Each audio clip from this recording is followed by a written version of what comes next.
Voltamos a apresentar Justiça na Tarde. Justiça na Tarde Debate. Pois bem, são 15 horas mais 3 minutos e vamos nós iniciando a partir de agora mais uma edição do nosso debate dentro do Justiça na Tarde. Como nós já havíamos anunciado, o assunto que hoje nós vamos estar abordando, debatendo com os nossos convidados e também nossas convidadas, é a questão da regulação do trabalho em plataformas digitais. Claro que existem aí muitos debates a nível de Congresso Nacional, como também a nível de tribunais da Justiça Trabalhista, como também até mesmo aqui julgamento de ação no Supremo Tribunal Federal. O fato é que com essa novidade, vamos colocar assim dessa forma, tão logo foi instituída a internet que ganhou força, ganhou popularidade, evidentemente também que várias profissões também surgiram. Mas e aí? O motorista de Uber, por exemplo, quando ele, de alguma forma, busca, através de uma ação trabalhista, portanto, o seu vínculo empregatício com a empresa da plataforma, de alguma forma, de alguma maneira, explora, portanto, esse serviço, aí, evidentemente, o debate se estende. Há tribunal que concede, mas há tribunal também que, de alguma forma, derruba aquela concessão. E aí, como é que fica, portanto, aí essa situação? Como também em outras profissões que estão aí e que, de alguma forma, vêm a demonstrar um crescimento muito grande de profissionais aí nessas áreas, mas, de certa forma, fica meio que precária aí essa condição trabalhista. E como, de alguma forma, resolvê-la? Através de lei? Através de uma determinação da Suprema Corte? Ou se espera também uma espécie de uma lei universal, para que, já que é um debate que acontece praticamente em todo o mundo, a não ser que alguém resolveu, portanto, aí essa demanda. Mas é nesse sentido que nós vamos, então, debater aqui este assunto. A princípio, claro, né, um assunto que chama aí a atenção, portanto, sua, nossa, de todos, e caso queira interagir conosco, já que estamos tanto na 104,7 FM, como também estamos no canal da Rádio Justiça no YouTube, basta que você encaminhe sua mensagem de texto ou então de voz aqui para o WhatsApp da emissora, que é o 61999758140. Pois bem, já estamos no ar e vamos então cumprimentar a princípio nossas convidadas, doutora Amanda Moreira, como também a doutora Lorena Braga. E estamos também aguardando a chegada, a participação do doutor Eliezer Lineker, ele que é advogado e que também vai estar conosco. Nós também aqui aceitamos, né, e desejamos a ele boa sorte, ao doutor Valdir Gomes. Ele declinou, já estava a caminho, mas por um motivo que surgiu aí de última hora, não foi possível, então ele estar conosco aqui nos estúdios. Mas nós compreendemos perfeitamente. E vamos então aqui com as nossas convidadas, a princípio, e aguardando também a presença do doutor Eliezer Lineker, para também participar deste evento. Doutora Amanda Moreira, advogada, especialista em Direito do Trabalho e Direito Educacional, com pós-graduação em Direito do Trabalho e no novo Código de Processo Civil.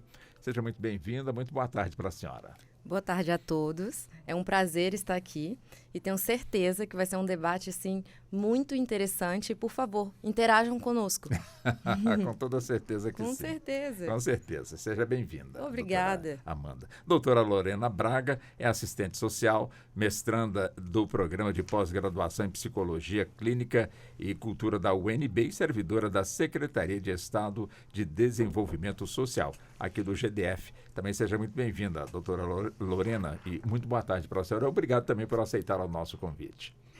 Muito boa tarde, obrigada também por ter me convidado, é um prazer estar aqui e eu me sinto muito feliz e achei muito bom estar aqui nesse dia que é tão simbólico, não sei se vocês sabem, hoje é o dia de Ada Lovelace, ou Ada Lovelace, que é a pessoa que criou o primeiro algoritmo.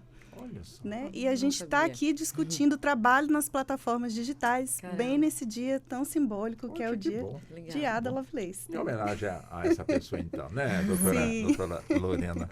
Mas vamos nós, então. É um debate que, a princípio, é infindável, né? Ou seja, muito debate, muita discussão. Todo mundo tem razão, mas de repente ninguém tem razão. Verdade. Afinal, doutoras, começa com a senhora, doutora Amanda, como é que a senhora vê este quadro? Então, as plataformas digitais, elas são novas. Então, acaba que a gente tem uma legislação que ela é mais antiga. Então, enquadrar novas funções, novos empregos, na antiga legislação é complicado. Por quê? Se você só deixa para o tribunal e traz uma nova demanda, chega no Rio Grande do Sul uma demanda pedindo reconhecimento de vínculo empregatício do Uber. E ele diz, não vou dar o reconhecimento de vínculo. Chega uma demanda trabalhista em Brasília, pedindo reconhecimento de vínculo com a Cabify. E ganha o reconhecimento de vínculo com a mesma legislação, acaba que tem uma insegurança jurídica muito grande. O que acontece no Brasil hoje em dia é que a gente tem posicionamentos distintos de vários tribunais e, às vezes, a gente encontra tribunal trabalhista do mesmo estado dando decisões distintas. O que a gente costuma fazer, os advogados? A gente segue o posicionamento do STF. O posicionamento do STF tem sido de não ter o reconhecimento de vínculo empregatício com as plataformas, tendo em vista que ele aceita outras formas de contratação distintas, a não ser a que tem na CLT. Só que, recentemente, no mês passado, a gente teve uma decisão que, assim, ela fez um alvoroço no Brasil inteiro. Por quê? Um juiz do trabalho lá de São Paulo, ele deu uma decisão condenando a Uber, só a Uber, e não as outras plataformas também de transporte ou de tecnologia, porque isso também é uma discussão, se elas são uma plataforma de tecnologia ou de transporte, condenou no valor de 1 bilhão de danos morais coletivos, sendo que esse valor de 1 bilhão de danos morais coletivos não foi direcionado para os motoristas do Uber, foi para um fundo, e condenou a Uber a reconhecer o vínculo dos motoristas, ou seja, assinar a carteira de todos eles, no prazo de 6 meses após o trânsito julgado da decisão. O que é o trânsito julgado? É depois que não cabe mais recurso. Então, hoje em dia ainda não está correndo esse prazo, mas essa decisão dele foi com efeito nacional.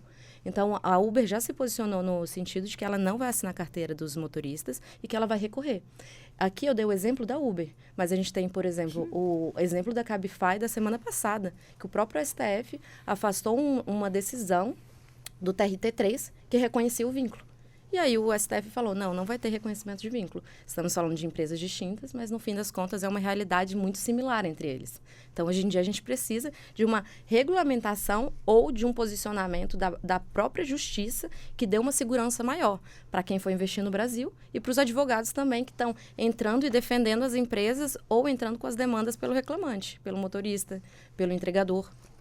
Doutora Lorena, quer dizer, no campo da psicologia, né? Como é que a gente, de alguma forma, pode entender aí esse debate? E, acima de tudo, né, quem, de alguma forma, estaria exercendo a sua função, a princípio, claro, aceitou ali as regras, mas, de repente, entendeu, da sua forma, a injustiça que está sendo submetido. Ao passo que quem está lhe assegurando o emprego, entende que, bom, como ele entendeu as regras, então não vou ter problema aqui de demanda trabalhista, alguma coisa nesse sentido. Quer dizer, mas é do ser humano, de alguma forma, entender que pode melhorar, portanto, a sua vida dentro da legalidade, daí buscar, portanto, aí uma discussão dentro da legalidade para ver se deixa de ter um trabalho precarizado, onde não tem carteira assinada, onde não tem também futuramente aí uma aposentadoria. Quer dizer, é do ser humano tudo isso?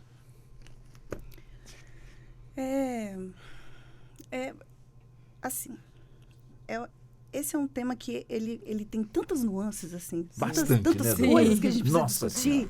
Eu tentei porque, acertar assim, com a senhora aqui. Ele tem tantas coisas, porque é o seguinte, a pessoa vai lá e se cadastra para poder trabalhar. Sim, ponto 1. Ponto 1. Então, o que ele vai encontrar? Ele vai encontrar um ambiente de trabalho que não está regularizado. Ele não sabe exatamente se ele é autônomo ou se ele é contratado. Ele não sabe quantas horas ele vai trabalhar naquele dia. Ele não sabe qual é a porcentagem que ele vai receber naquele dia, do valor que ele vai gerar.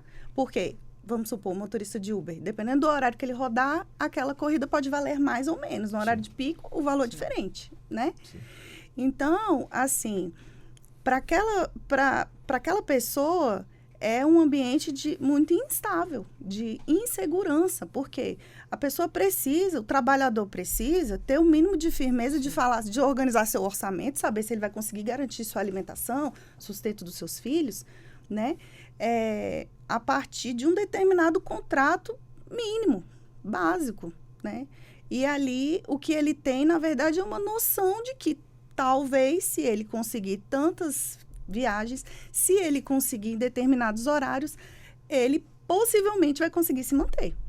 Do ponto de vista psicológico, isso é muito estressante, né? Isso é muito preocupante, né? Tem essa questão, e tem outra questão, que é a questão, por exemplo, das condições de trabalho em si, né? A pessoa que está ali esperando para poder atender alguém, ele pode ficar 2, 3 horas esperando uma corrida. Ele não está recebendo por aquele valor. Como vai ser regulado isso?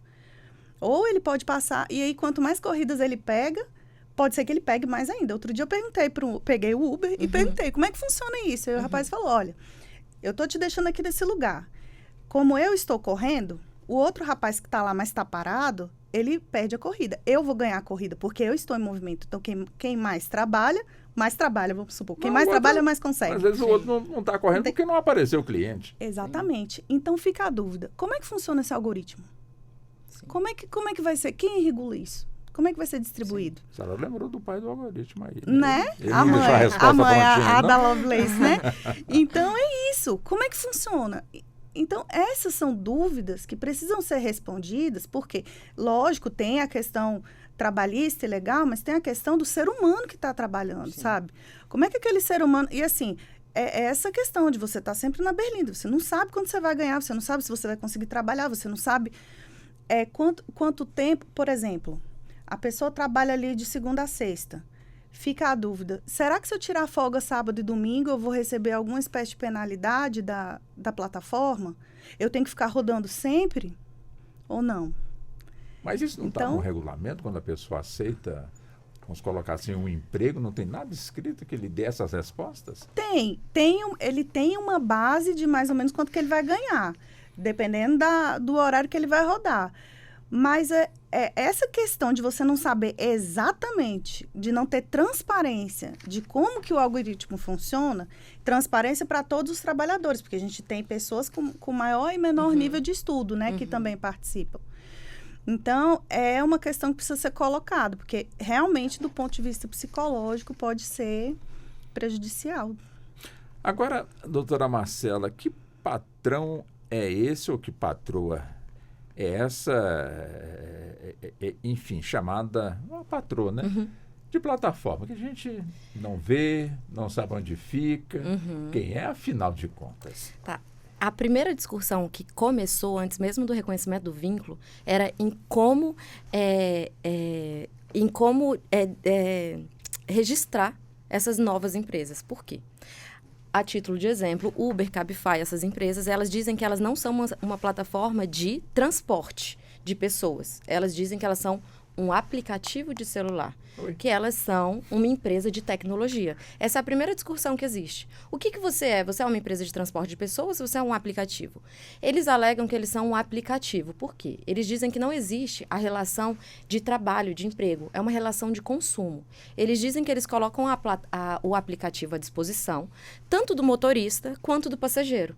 O motorista vai lá e se cadastra e o que ele faz é conectar o motorista ao passageiro. Essa é a alegação de defesa deles. E, inclusive, no recurso recente que eles entraram contra a decisão que teve de São Paulo, eles alegam isso. Eles dizem, a Justiça do Trabalho sequer é competente para poder julgar o meu processo, porque esse processo tinha que ser julgado na Justiça Comum. Vocês estão tratando como uma relação de trabalho, quando isso é uma relação de consumo. O motorista que se cadastra na plataforma, ele sabe qual seria a realidade de um motorista nessa plataforma. O que eles alegam muito para existir o reconhecimento de vínculo empregatício, tem que preencher 5 requisitos. Um deles é ser pessoa física, eles já são. Pessoalidade, que é não se substituir. Habitualidade, trabalhar mais de 2 vezes na semana. Onerosidade, que é receber por aquilo. E subordinação, ser subordinado a alguém. O que as plataformas elas alegam? Que não existe subordinação, porque eles podem ir no dia que eles querem. Então, eles desconectam do aplicativo, eles não vão prestar contas para ninguém. Se não quiser trabalhar no outro dia, ele não vai trabalhar no outro dia. Só que a alegação do Ministério Público é qual? Ah, você está dizendo que não tem subordinação? Mas tem, porque eles podem ser penalizados e eles são bonificados quanto mais eles trabalham. Então, vocês dizem que não tem subordinação, mas tem. Ah, não tem habitualidade, ele não precisa trabalhar mais de 2 vezes na semana. Mas a grande maioria dos 700 mil motoristas da Uber, eles alegam trabalhar mais de 2 vezes na semana. Mas aqui a gente tem um ponto muito importante. O Datafolha fez uma pesquisa esse ano. E da pesquisa, 7 a cada 10 motoristas, eles alegam que o que eles mais gostam das plataformas digitais é da autonomia e flexibilidade que eles têm. E a autonomia e a flexibilidade eles vão perder se tiver o reconhecimento de vínculo. Porque quando tem o reconhecimento de vínculo, você precisa o quê? Cumprir jornada.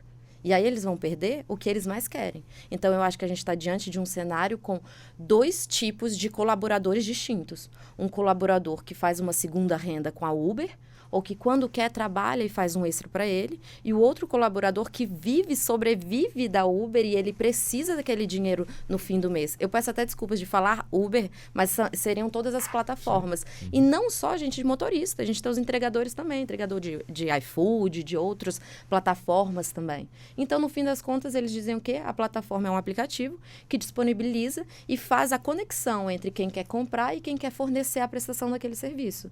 O que eu acho bem interessante, essa tese que eles desenvolveram, né? Assim, faz sentido. Interessante para eles, né? Faz sentido, mas assim, ao mesmo tempo acho difícil dar certo esse posicionamento. O juiz de São Paulo já enquadrou que a Uber seria uma empresa de transporte, mas isso está ainda com recurso, porque isso sequer foi um dos pleitos da inicial desse processo. Mas hoje em dia é isso, a gente tem a novidade das plataformas digitais, elas se enquadram como pessoa jurídica colocando que são uma plataforma de tecnologia, e no fim das contas, sendo uma plataforma de tecnologia, não é de transporte. Eu vindo para cá, eu pensei em uma analogia muito interessante. Conta para nós. Mas assim, muitas pessoas não vão concordar. Eu advogo tanto para reclamante quanto reclamado, então para empregado e para empregador. Eu entendo a defesa da Uber, por quê? Se você for pegar um metrô, e tivesse uma máquina de você comprar um ticket para você pegar um metrô. Você concorda comigo que essa máquina, ela não está te dando o transporte, ela está te conectando para você poder pegar o seu transporte, o seu metrô. E se o motorista do metrô pedir reconhecimento de vínculo com a máquina que está te dando o ticket? Isso é basicamente o que a Uber diz que ela é. Ela está fazendo a ligação, ela está dando o ticket para a pessoa pegar o transporte. Está olhando ali bem para a senhora, não sei se ela está concordando não, viu, doutora? Mas, então, tem muitos posicionamentos, mas um ponto que eu queria até ouvir da doutora Lorena, que eu acho muito relevante foi, a pandemia veio e muita gente foi salva pelas plataformas, porque empresas fecharam, carteiras foram rescindidas, o contrato de trabalho foi rescindido e muitas pessoas sobreviveram através do Uber, do iFood, do Cabify. Não tira o mérito realmente dessa dinâmica. Sim, né? E eu queria saber do reflexo disso. Realmente, na pandemia, segurou muito as contas, as finanças das pessoas, principalmente aqui no Brasil, porque por ser trabalhista, eu vejo muita gente que diz, estou desempregado, mas faço Uber. Entendi. Então, você não tem um emprego fixo, mas aí você faz Uber às vezes. E aí, doutora Lorena, concorda com a doutora Amanda? Bom, eu trabalhei na pandemia, eu sou assistente social, né? Sim. Trabalho no CRAS, na assistência social mesmo. Então, assim, nesse período, realmente eu pude observar essa mudança de emprego das pessoas. Muita gente que tinha banca na feira, tinha vários tipos de negócio, acabaram realmente sem emprego. E essa foi, de fato, uma saída muito interessante, né? Muitas pessoas que a gente atendia na assistência social entraram para o trabalho em plataformas digitais como realmente uma saída que salvou. Naquele momento foi muito imediata. E também, naquele momento foi muito bom, hoje ainda é muito bom. No caso das mulheres, por exemplo, foi uma saída brilhante, porque não tinha escola, não tinha com quem deixar os meninos. Sim. As mulheres puderam, em alguns tipos de trabalho, de plataforma digital, trabalhar por meio do computador e, enfim, ao mesmo tempo cuidar da casa das crianças.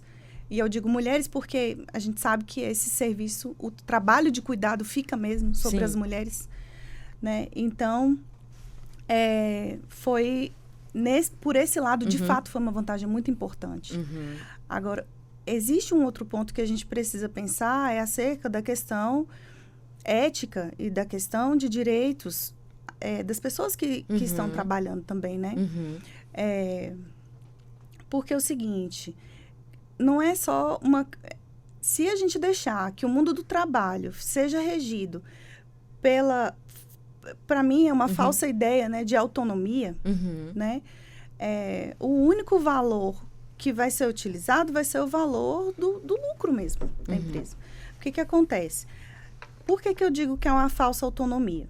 Mesmo explicando do ponto de vista psicológico. Porque existe uma lógica de trabalho que como é que eu vou dizer? Na literatura, a gente vê na sociologia, tem um autor que fala assim, dessa lógica é uma racionalidade neoliberal. É isso. O que significa isso? Antigamente, você tinha lá as fábricas, e aí o chefe mandava no empregado e tudo mais. E aí, de uns 20 anos para cá, surge uma nova forma de trabalhar, que é assim, o funcionário vestia a camisa da empresa. Sim. Eu sou empresa, eu também levo essa empresa para frente, eu também faço, né? E esse movimento faz com que a pessoa acredite que ela, de fato, é a empresa. Então, é como se fosse uma racionalidade que ela absorve. No caso da plataforma digital, o que ela pensa? Eu sou o meu chefe.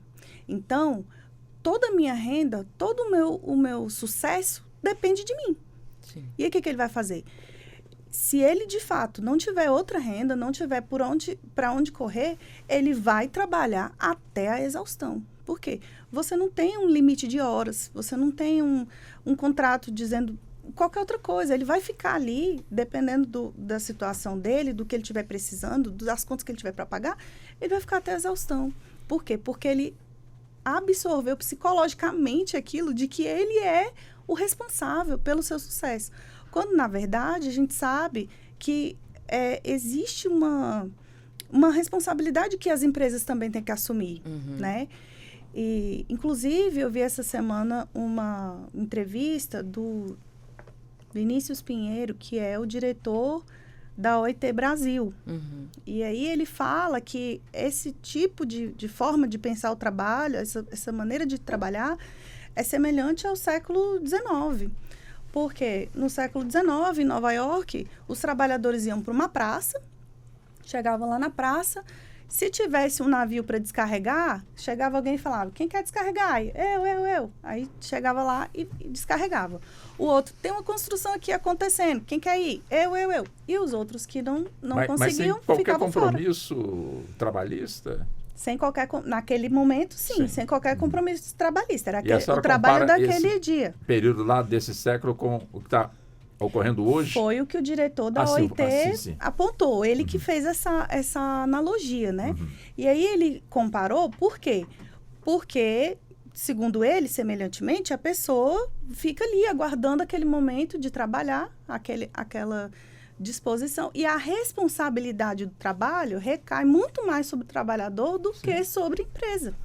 Só que o problema é que a fragilidade do trabalhador é muito maior do que de uma empresa a nível mundial. Sim. Então, assim, a intenção que a gente tem que ter não é de crucificar as empresas, acabar e tudo mais. Não, é encontrar uma solução, né? É de fato tentar encontrar saídas. Isso é muito difícil, né? Tentar encontrar saídas. Sim. Né? E, então, do ponto de vista psicológico, é isso. A pessoa começa a acreditar que, de fato, a responsabilidade é dela e não achar que isso é um problema. Né? Interessante, né, doutora Amara, que há alguns anos atrás, eu ainda creio que ainda se tenha esse tipo de pensamento, que era comum as pessoas estudarem, fazerem concurso e terem, portanto, um emprego seguro. Sim. Sempre foi, portanto, essa máxima nas famílias. Né? Os papais, as mamães incentivavam os filhos, estuda, faz um concurso para ter, portanto, uma vida garantida. Sim. Quer dizer, claro, ainda hoje Sim. existem, portanto, aí os concursos, mas quero crer com regras também Sim. diferentes Sim. e outras coisas mais, bem diferentes, portanto, de algumas décadas, portanto, Sim. atrás. Aí chega, portanto, essa novidade, que são as plataformas que Sim. têm feito com que muita gente passe a ganhar o seu pão, Sim. uma vez que domina essa tecnologia Sim. e passa, portanto, a desenvolver, portanto, aí o seu trabalho. Quer dizer, praticamente uma pessoa autônoma. Sim. Ou seja, se o carro estragar, se ela tiver carro como Sim. Uber, se a moto estragar, se a pessoa se machucar, ficar ali sobre um leito, enfim. Como também a pessoa adoecer, ter que também ficar fora de combate por Sim. algum tipo de período. E aí? Né? Ou Sim. seja, a plataforma vai continuar desenvolvendo o seu trabalho. Sim. Tem filas e filas de gente ali Sim. querendo, como disse a doutora, quem quer? Todo mundo, Sim. eu. Sim. E aí, doutora, como é que fica essa fragilidade perante esses trabalhadores que, de alguma forma, quando estão com saúde, Sim. vamos para cima. E quando adoecem, quer Sim. dizer, estão fora do mercado Sim. e a plataforma não vai saber como é que eles estão. Sim. Olha, sua vaga está garantida. E aí? Não, um ponto importante a ressaltar existe os recolhimentos que o autônomo ele pode fazer, porque ele não vai ficar desamparado caso ele fique doente. Ele pode recorrer à Previdência Social. Ele pode, sim, fazer as contribuições dele como autônomo. Enquanto a doutora falava, eu lembrei muito do empreender, porque a vida é feita de escolhas e você tem seus ônus e seus bônus. O empreendedor, hoje em dia, não é a mesma coisa. Eu preciso de dinheiro, então eu vou ter que trabalhar. Eu poderia ter uma estabilidade num concurso público, mas eu arrisquei abrir um escritório porque eu quero ganhar mais. O começo vai ser muito difícil, eu vou ter que trabalhar muito mais. É claro que a minha realidade, eu vou estar trabalhando mais do que um servidor no início, mas depois eu posso estar trabalhando menos e posso estar ganhando mais. Agora, a grande maioria das pessoas, e não generalizando, mas que vão para plataformas, segundo a própria pesquisa do Datafolha, elas estão dando prioridade para a flexibilidade e autonomia. Então, a parte boa, flexibilidade e autonomia. A parte ruim, você não tem uma segurança dentro das plataformas. Nada disso é escondido. É apresentado para o colaborador. E se ele diz, ok, eu quero trabalhar dessa forma, ele está aceitando aquela forma de trabalho. É uma escolha dele. Eu sei que várias vezes não tem como escolher. A gente precisa trabalhar, a gente precisa colocar comida dentro de casa, mas lhe foi apresentado qual era aquela realidade. Às vezes, alguns motoristas de Uber, não de Uber, mas de plataformas em geral, porque eu atendo no escritório, eles preferem as plataformas porque eles até dizem que eles ganham mais do que se fossem CLT. Mas na CLT ele teria o quê? Carteira assinada. Mas ele não quer ganhar o salário mínimo. Ele quer ganhar mais.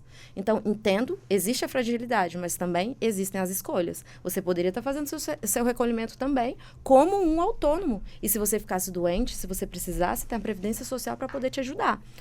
O que precisa é de uma segurança, primeiro, jurídica, para que as próprias empresas, eu quero abrir a minha empresa no Brasil. O que elas fazem? Tem posicionamento para os dois lados? Não vou abrir, porque eu posso ser processada ali. A partir do momento que a gente tiver uma segurança jurídica, as empresas vão saber o quê? Se eu for contratar no Brasil, eu vou ter que dar um mínimo.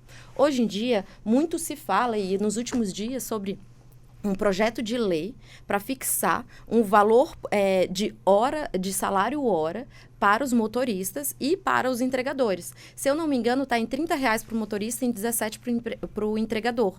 Porque o tempo que ele ficasse ali trabalhando, ele ganharia por hora esse mínimo. Esse mínimo seria essa segurança. Só que vocês concordam comigo que se essa lei vir colocando que tem um mínimo, mas tem uma jornada para ser cumprida, acabou a flexibilidade e autonomia que eles queriam? Então, a gente está agora em um combate que eu quero ganhar mais, eu vou no Uber, mas eu não vou ter segurança nenhuma. Na Uber, não, vou numa plataforma, mas eu não vou ter segurança nenhuma. Não vou ser CLT, mas eu vou ganhar o piso da categoria da convenção coletiva. Como é que eu vou fazer? Existe, sim, uma fragilidade, mas eu consigo ver a fragilidade dos dois lados. Porque uma empresa que vem investir num país, que ganha uma indenização de 1 bilhão, ou uma condenação de 1 bilhão, de ter que pagar 1 bilhão de condenação. Dizem que o repasse dessas plataformas costuma ser 70% para o colaborador e 30% para a plataforma. Eu não sei porque eu não estou lá para verificar, não é mesmo? Mas, assim, se por acaso essa fosse a realidade, mas a gente sabe que o colaborador ele tem despesa com tudo. Se for a bicicleta que ele entrega a comida, é com a bicicleta. Se eu alugo uma bicicleta, eu tenho o aluguel da minha bicicleta que eu já tenho que tirar ali do dinheiro que eu vou ganhar. Só que tudo isso é apresentado. Se é justo ou se não é justo, eu não sei, a justiça tem que decidir. Só que é apresentado para o colaborador com antecedência como que vai ser a realidade dele dentro de alguma da plataforma que ele escolher, é apresentado. Se você entrar no Google e colocar, quero ser entregador da plataforma tal, ele já vai colocar o que você precisa fazer para ser o entregador e como funciona lá dentro da plataforma. Existe uma fragilidade, a gente precisa de um posicionamento e precisa de uma solução, que os encargos previdenciários não sejam tão pesados para as empresas, mas que dê uma segurança de um mínimo mensal para aquele colaborador. Essa ausência do patrão, de alguma forma, ou seja, você está ali trabalhando com uma máquina, psicologicamente afeta o trabalhador, no sentido de ter experiência convencional, de estar sempre ali no RH, conversando com, enfim, com os patrões, ele ali na condição de colaborador, aí de repente se vê nessa situação, né? Ou seja, como muito bem pontuou aqui a doutora Amanda, deixou muito claro, né, para todos nós, ou seja, uma novidade que nem todo mundo ainda tem o hábito, acostumou com essa situação, e até pensa que está trabalhando com um robô, né? Como é que fica a cabeça da gente nesse sentido, doutor? A gente evolui, tem que fazer um exercício fenomenal para, de alguma forma, entender perfeitamente. Eu vibro quando eu vejo que pessoas novas, como também pessoas já maduras ali no seu trabalho e que desenvolvem tranquilamente aí o domínio dessas plataformas, quando se fala bastante que essa é uma profissão para gente jovem, para a pessoa que, de alguma forma, está na casa dos seus 20 e 30 anos, mas, de repente, a gente chega também com pessoas já que passaram dos 30, dos 40, dos 50, ali dominando, portanto, tranquilamente. Evidente que também outros não entram porque não conseguem, portanto, dominar. E aí, como vencer esse dragão ou esse bicho papão, nesse sentido, doutora Lorena? Bom, pensando aqui do ponto da psicodinâmica do trabalho, que é a área que eu estudo, o ambiente de trabalho, assim, no ambiente de trabalho, para que o trabalhador tenha saúde mental, precisa haver um reconhecimento dos pares, precisa haver um reconhecimento do superior também, né? Esse reconhecimento, ele pode ser através de palavras, ele pode ser através de um bom pagamento, né? Sim. Ele pode ser, enfim, e esse reconhecimento de pares especificamente, ele é muito importante porque na psicodinâmica do trabalho, a gente vê que quem sabe o que é o trabalho é quem trabalha. Por quê? Sim. Porque no trabalho sempre tem um monte de coisa que dá errado. Sim. E trabalhar é você saber lidar com o que vai dar errado, porque alguma coisa sempre dá errado, sim, né? E aí você saber imprimir algo de você e saber lidar com essas questões. Então, quem faz o mesmo trabalho que você entende o que é estar ali naquele lugar, né? No caso do trabalho em plataformas, esse pode ser essa pode ser uma questão que leva ao adoecimento no sentido da pessoa se sentir isolado, verdade, sozinho, né? Dele não ter pessoas com quem compartilhar, pessoas que conhecem. Não tem outra pessoa na sua sala para você, caramba, olha o que aconteceu comigo, você viu o que houve e tal. Não tem, você está ali no carro sozinho, né? Existem alguns grupos que vêm se reunindo, né? A gente, eu vi há uns 2 anos atrás, teve um grande movimento na Inglaterra, o Break dos Apps, né? Que eles se reuniram para protestar em relação aos direitos trabalhistas. Aqui, quem deu entrada nessa ação que a doutora falou foi a associação de trabalhadores de motoboys, né? De trabalhadores... Motorista de aplicativo. Isso, motorista de aplicativo. Exatamente. Então, assim, de alguma forma virtual, eles vêm encontrando maneiras de se identificar e de se fortalecer. Do ponto de vista psicológico, isso é muito positivo. E a teoria e a literatura mostra isso. Agora... Pode falar.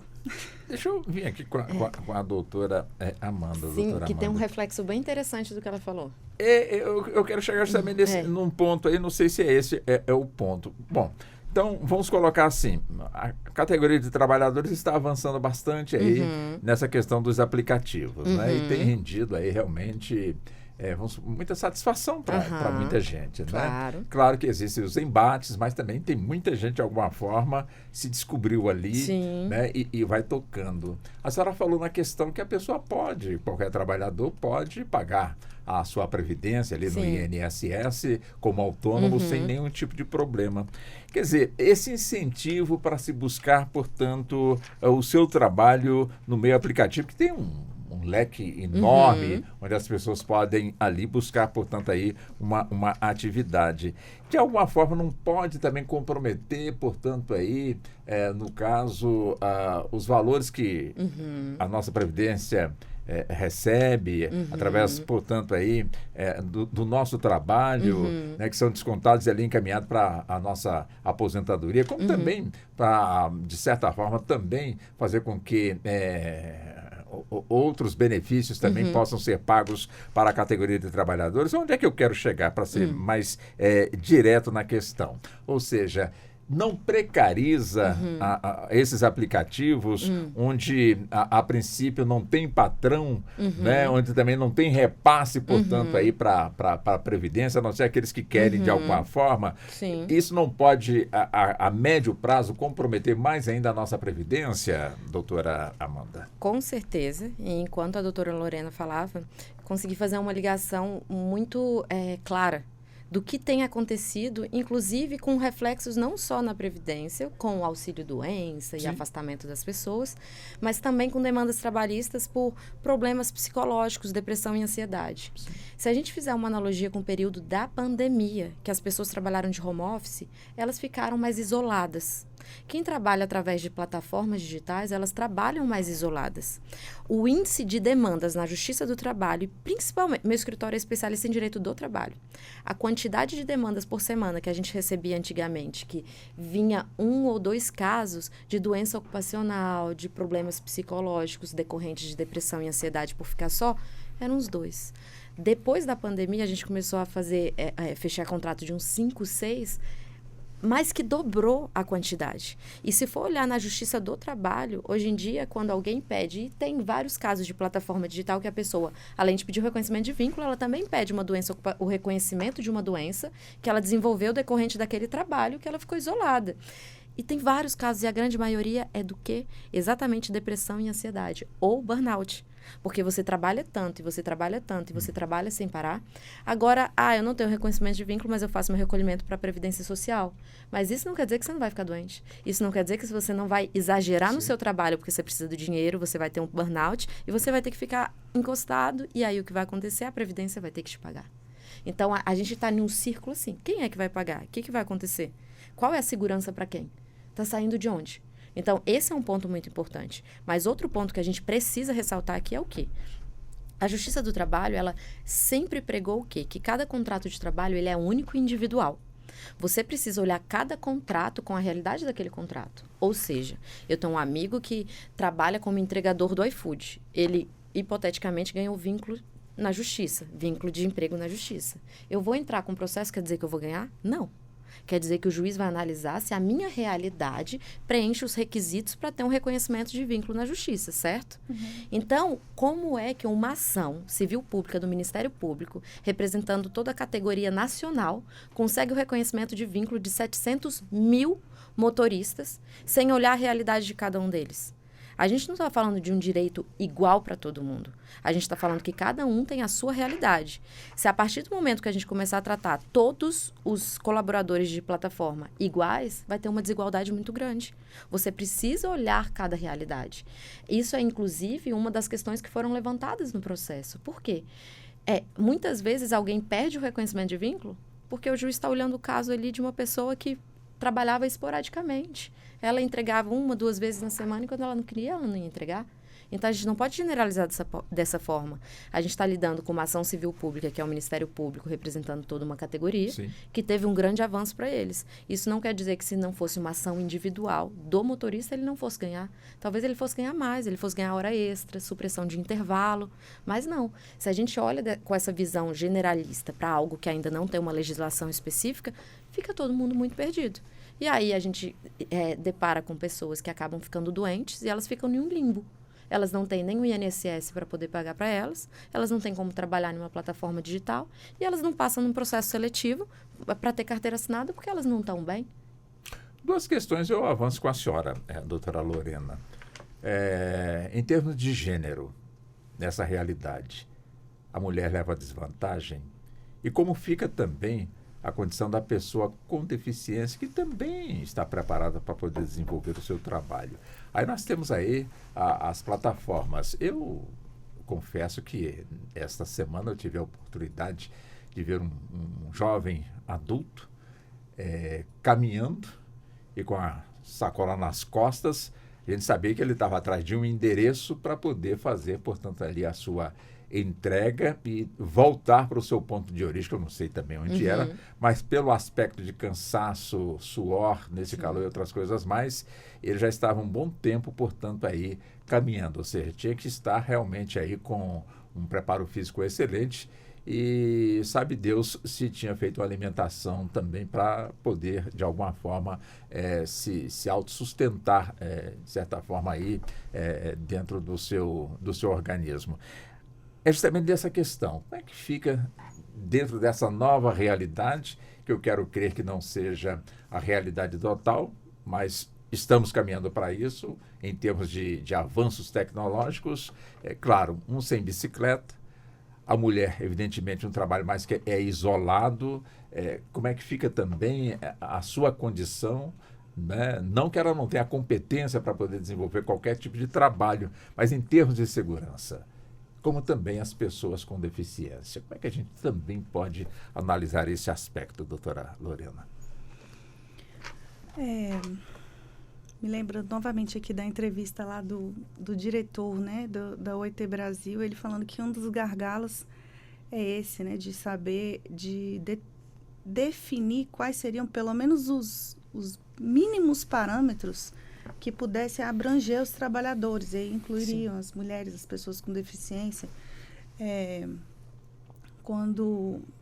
Então, assim, o que seriam esses parâmetros? Por exemplo, que ele chegou a citar na entrevista, ao invés da pessoa, por si própria, ir lá e fazer a contribuição para o INSS, de repente ser descontado na própria plataforma, né? Que para as pessoas que têm um pouco menos de autonomia ou de conhecimento, seria uma forma de facilitar essa contribuição e garantir esses direitos, né, a Seguridade Social. Pensar uma forma também de incluir esse direito ao atestado médico, né, porque, de fato, se você não trabalha, você não recebe. Sim. Né? Agora, só que como precisar com quanto que ele vai receber se ele não tem jornada de trabalho? Eu fiquei nessa dúvida aí, porque se ele ele entraria com atestado médico se ele tivesse vínculo empregatício, mas se ele é um usuário de um aplicativo, como quem presta, não cabe, né? Então, precisaria ter uma legislação que abrangesse, que minimamente definisse que isso é um trabalho, né? Que fosse uma legislação que conversasse com a legislação internacional também, que pudesse ser transversal, e, ao mesmo tempo, como a doutora falou, que não acachapasse as pessoas num quadrado em que ela ficasse presa ali, que os trabalhadores não perdessem a sua autonomia. Né? Como pagar o atestado de uma pessoa pelo mesmo valor de alguém que trabalha 12 horas por dia e uma que trabalha 3? E aí a gente chega na realidade que é individual de cada contrato de trabalho. Exatamente. Então, assim, daí só pintando o quadro aqui do tamanho do desafio, né? Mas, tratando especificamente acerca das questões de gênero, e aí é bem a área que eu pesquiso trabalho feminino, o que eu posso dizer é que as mulheres estão ficando absolutamente exaustas, adoecidas. Por quê? Por quê? Porque o trabalho feminino, ele acontece dentro e fora de casa, né? Então, que é um trabalho que causa uma demanda tanto física quanto psicológica, porque quem sabe organizar uma casa Sim. saberia gerenciar basicamente uma empresa, porque você administra perecíveis, você organiza Sim. tudo que tem que entrar, tudo que tem que sair, você não pode deixar perder nada na geladeira, você tem que colocar a roupa para lavar no período correto, não pode faltar nada. Sim. Né? E aí, no final do dia, tá tudo bagunçado de novo e no outro dia você tem que organizar, enfim. E então existe toda uma gestão dentro de casa e também esse trabalho fora. Para as pessoas que estavam e que ainda hoje estão trabalhando em casa e fazendo esse gerenciamento, é de uma carga mental, assim, é muito pesado, né? O que se tem discutido nos grupos de pesquisa é que a gente precisa pensar também políticas públicas que Sim. atuem sobre o trabalho de cuidado, que seriam mais creches ou serviços de convivência, como é o caso que a assistência social no DF tem, serviços de convivência, ou serviços na área da educação, que pudessem abranger um pouco mais o trabalho de cuidado, para que as mulheres não fiquem tão sobrecarregadas. Sim. E aí não só as que trabalham em plataformas digitais, mas todas, né, de um modo geral. Agora, doutora Amanda, as plataformas têm dono? Ou seja, nós temos ali uma máquina, a senhora já nos explicou muito bem ali no início, né? Mas tem algum responsável jurídico, algum representante que fale, portanto, aí por essa, por essa tecnologia, que não deixa de ser uma inteligência artificial, Sim. doutora Amanda? Com certeza. Depende da forma da criação de cada uma dessas plataformas. Porque, querendo ou não, elas são pessoas jurídicas. São pessoas jurídicas que têm CNPJs e elas precisam de um enquadramento na Receita Federal. E isso foi um dos pontos da discussão, inclusive, nessa demanda de São Paulo. Porque o juiz dizia, mas você diz que é da tecnologia, mas existe um enquadramento como transporte. Então, como é que você diz que você só é tecnologia se tem um enquadramento na sua pessoa jurídica como transporte? E aí? Quando você vai abrir um CNPJ, você precisa colocar as atividades Sim. que você vai desenvolver dentro da sua empresa. Principal e as secundárias lá dentro. E isso é muito interessante e importante que você tenha, inclusive, um corpo jurídico para você poder fazer o seu enquadramento correto. As plataformas, elas são pessoas jurídicas, sim. Elas são pessoas jurídicas que elas pagam impostos, elas são pessoas jurídicas que elas têm a entrada e a saída delas e têm donos também. Eu não sei exatamente porque eu não vi o contrato social das plataformas em geral, mas o que costuma ser você faz a criação de uma pessoa jurídica, você tem os responsáveis lá dentro, quem é o sócio administrador, quem são os demais sócios e cada um com a sua responsabilidade lá dentro. No fim das contas, a gente não está falando de uma ONG que é sem fins lucrativos. A gente está falando de algo que está fornecendo um serviço. E aí a discussão sempre para na mesma questão. Eu estou fornecendo um serviço de conectar pessoas no meu aplicativo, que é de consumo e não de trabalho. E aí vem a outra vertente que fala, não. Você está juntando o motorista, que é seu empregado, para prestar um serviço para o passageiro que estava interessado. Aí fica essa discussão, mas no fim das contas sempre tem um responsável. Tanto é que teve uma condenação de 1 bilhão e vai ter que sair do lucro que eles tiveram. Se não me engano, foi do lucro que eles tiveram no ano de 2017, foi algo assim. Era para ser fixado no percentual de 1% em cima do lucro deles. A demanda, o Ministério Público pediu a condenação de 1 milhão. Só que o juiz deu uma condenação de 1 bilhão. Isso é, inclusive, algo que está sendo discutido judicialmente ainda, porque está além do que foi pedido na inicial. O assunto realmente é amplo, muitas discussões, como já foi posto aqui, né, acontecem a nível, portanto, de Congresso Nacional, nós temos no Parlamento ali discussões e mais discussões, como também discussões internas no âmbito, portanto, aí, do nosso judiciário, enfim, todos os segmentos da sociedade, de alguma forma, aí, debatendo, portanto, aí essa questão. O assunto, portanto, está posto. E aí, né? Ou seja, é importante que, de alguma maneira, se busque também experiências lá fora, ou seja, em países que já tem um debate mais adiantado, para dali extrair algo que sirva para a nossa realidade, doutora Lorena. Seria válido isso? Sim, seria válido, como essa experiência que eu citei, né, de mobilização dos trabalhadores em outros países. Se eu não me engano, foi a primeira vez que os trabalhadores conseguiram algum ganho nesse âmbito de esse evento break dos apps, né? Foi um momento que que eles conseguiram algum direito trabalhista nesse sentido. Então, de fato, a gente precisa buscar outras experiências e por isso esse esforço, né? Por isso que acho que a demora de se conseguir uma solução é exatamente por essa questão. Assim, existem diversos países debruçados sobre esse tema, tentando encontrar uma solução, mas nem esses mínimos ainda conseguiram traçar, né? O que seria o mínimo de seguridade social que se entrega para esse trabalhador? O que seria... qual o nome que a gente vai dar para esse vínculo empregatício? Como é que vai ser construído o algoritmo vai ser padronizado o algoritmo das plataformas conforme o serviço? Como é que a gente vai fazer? Né? Em que sentido esse trabalho pode proteger os seus trabalhadores? Assim, por exemplo, voltando à questão das mulheres, né? Porque a mulher que trabalha na plataforma digital, além dessas precarizações do trabalho que a gente vem falando aqui, tem a questão de assédio sexual, e inclusive para entregadoras, né? E pessoas que trabalham com transporte de passageiros, a gente sabe que socialmente a mulher corre um risco maior. E poderia, nessas plataformas, haver um dispositivo de emergência que você clica lá, gente, alguém me socorre aqui, está acontecendo problema, né? Alguma coisa bem urgente que a plataforma te localizasse, te protegesse, enfim. São dispositivos que precisam ser pensados, né? E precisam ser pensados tanto regionalmente, como a doutora Amanda colocou, como também socialmente. Por isso essa dificuldade, porque para a mulher a gente vai criar que tipo de dispositivo e... Enfim, né? Hoje em dia tem um aplicativo, uma plataforma que se chama Doutora Lady Amanda. Drive.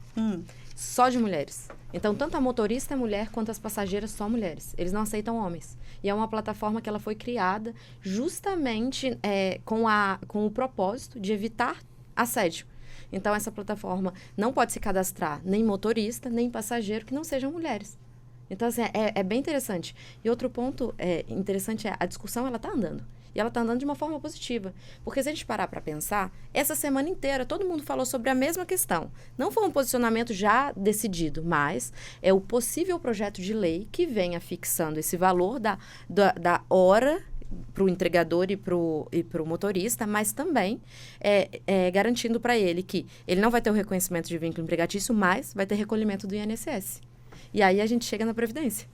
Porque tendo o recolhimento do INSS, se ele ficar doente, se precisar e a mulher tiver uma licença maternidade, o que ela precisar, está garantido com a Previdência Social. Então, não é algo garantido, mas a discussão, ela tá boa. Porque ela não tá discussão que está olhando só o lado da empresa ou só o lado do empregado. Está tentando chegar num denominador comum bem interessante. Ainda não chegamos. Mas eu estou gostando do que eu estou ouvindo e do que está sendo desenvolvido. E eles estão, sim, levando muito em consideração o que foi decidido em outros países. O tema realmente é enorme, né? Ou seja, quanto mais a gente faz a abordagem, outros temas, outros assuntos também vão chegar. Nós estamos fixando aqui nessa questão de trabalho Uber, como também os entregadores por aplicativo, assim, que utilizam os aplicativos, mas também temos aí uma gama também de outras profissões que, de alguma forma, também estão ainda nessa discussão. Hoje se fala muito... Antigamente tinha as companhias de cinema, onde contratavam, portanto, atrizes, atores, técnicos, e hoje em dia a coisa é totalmente diferente, né? Através do streaming, né? Que muita gente questiona, de alguma maneira também debate. O que a gente está percebendo é que quando está perto de concluir um debate, não se conclui, surgem outras dezenas pela frente para poder, de alguma forma, amarrar, portanto, ali com aquele. Com certeza. Essa discussão tem fim, doutora Amanda? Então, eu adoro fazer analogias. Se a gente parar para pensar, por exemplo, não existe a pejotização, que é uma discussão que existe até hoje, que é... eu contratei, foi um CNPJ, eu não contratei o empregado, que é famoso, conhecido como pejotização.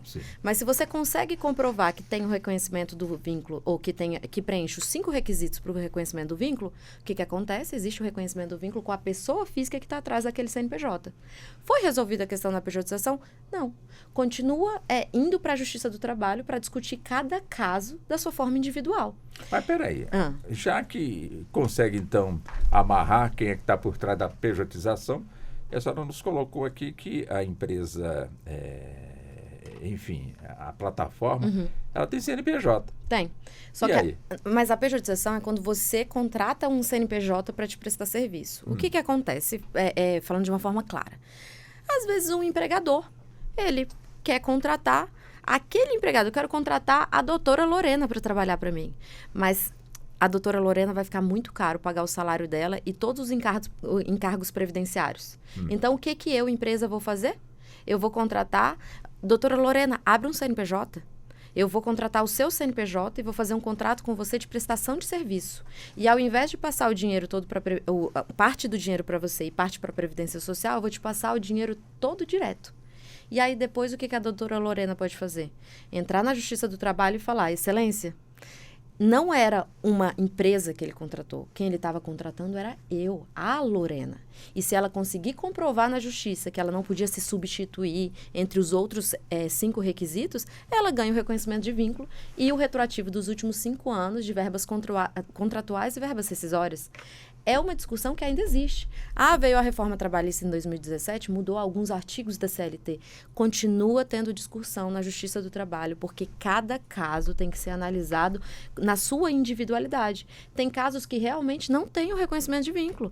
A pessoa, eu contratei o CNPJ do prestador de serviço, mas se ela quisesse, ela poderia contratar outras pessoas para estar me prestando aquele serviço. Eu nem sabia quem era que estava me prestando. O que ela fazia, ela me mandava no e-mail dela. Eu não sei que horas ela trabalha.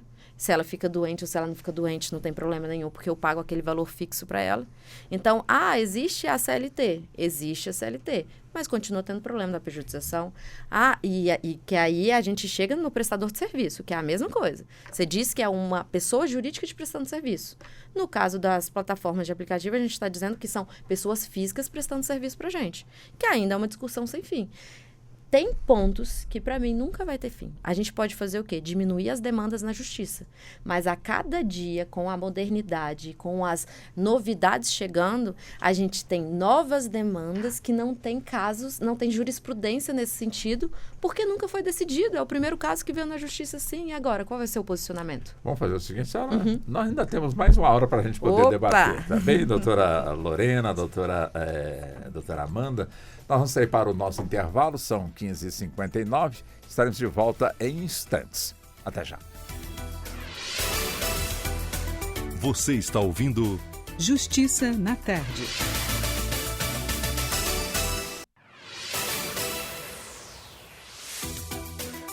Voltamos a apresentar Justiça na Tarde. Justiça na Tarde Debate. E vamos nós, né? São 16 horas mais 5 minutos. Hoje, excepcionalmente, nós estamos aqui com a doutora Lorena Braga, que é assistente social, mestranda do Programa de Pós-Graduação em Psicologia, Clínica e Cultura da UNB, e ela que é servidora também da Secretaria de Estado e Desenvolvimento Social, como também com a doutora Amanda Moreira, advogada especialista no Direito do Trabalho e Direito Educacional, com pós-graduação no Direito do Trabalho e no novo Código de Processo Civil. Evidente que nós entendemos perfeitamente aqui, né, já que o doutor Valdir Gomes, ele estava justamente a caminho aqui do nosso estúdio quando surgiu, portanto, um imprevisto que ele não teve como não atender. Como também ao doutor Eliezer Lineker, ele que é pós-graduado no Direito Civil, Processo Civil e Direito Constitucional. Claro, nós ainda continuamos aguardando, então logo ele chegue, e também entendemos também aí a sua demanda e será também muito bem recebido aqui no nosso Justiça na Tarde. Quando eu disse excepcionalmente, porque geralmente são 4 os nossos convidados, mas hoje nós estamos com as 2 convidadas que estão, claro, aqui, né, mandando ver, dando conta do recado, e nós vamos levando aqui, portanto, aqui o assunto e debatendo as questões para deixar você sempre muito bem informado aí do que está acontecendo. E o assunto hoje que nós estamos aqui abordando é justamente a questão da regulação do trabalho em plataformas digitais. Nós fincamos aqui na primeira hora e um dos pontos mais abordados foi justamente a questão do Uber, que é o mais popularizado aqui na nossa população. E eu já chegando, doutora Amanda, o seguinte, Uber, para poder atuar no país, tem que pedir autorização? Então, quando você vai abrir uma pessoa jurídica, se a atividade que você vai desenvolver lá ela é autorizada, eu posso funcionar dentro do país. Isso não tem problema. Eu teria que pedir autorização se fosse algo novo. Eu não sei qual é a forma de criação deles. Então, eu desconheço se eles pediram autorização ou não. Eu creio que não. Porque quando você cria uma pessoa jurídica que já é autorizado a funcionar em um país, ok. Só que o que costuma acontecer com a plataforma digital? A plataforma digital, ela começa atuando em um país, só que por quantidade de denúncias, que aí a gente volta para o Uber, porque toda essa demanda trabalhista, ela surgiu de onde? De uma denúncia da Associação dos Motoristas Autônomos de Aplicativos de São Paulo, que denunciou para o Ministério Público de São Paulo e depois para o Ministério Público Federal as condições de trabalho. Então, o que acontece? Ela pode funcionar? Pode. Só que aí vieram várias denúncias. E o Ministério Público faz o quê? Eu vou investigar. Eu vou investigar para ver se tem algo errado, se tem algo certo com essa empresa que está funcionando no meu país. E a partir do momento, se eles verificarem que tem algo errado, aí sim eles podem proibir o funcionamento dentro daquele país. Mas assim, desconheço a necessidade de solicitar autorização para poder funcionar lá. Ainda mais se é uma atividade já autorizada pela própria Receita Federal como uma atividade, um ramo de atividade que pode ser desenvolvido no país. A título de exemplo, tecnologia, que é o que é alegado pelas plataformas digitais que eles são. Uma pessoa jurídica de tecnologia, porque são um aplicativo. Agora, doutora Lorena, no campo da psicologia, como é que fica a cabeça de uma pessoa que se preparou aí por vários anos, né? Às vezes, uma profissão que chama bastante atenção, teve que fazer a academia e se preparou bastante.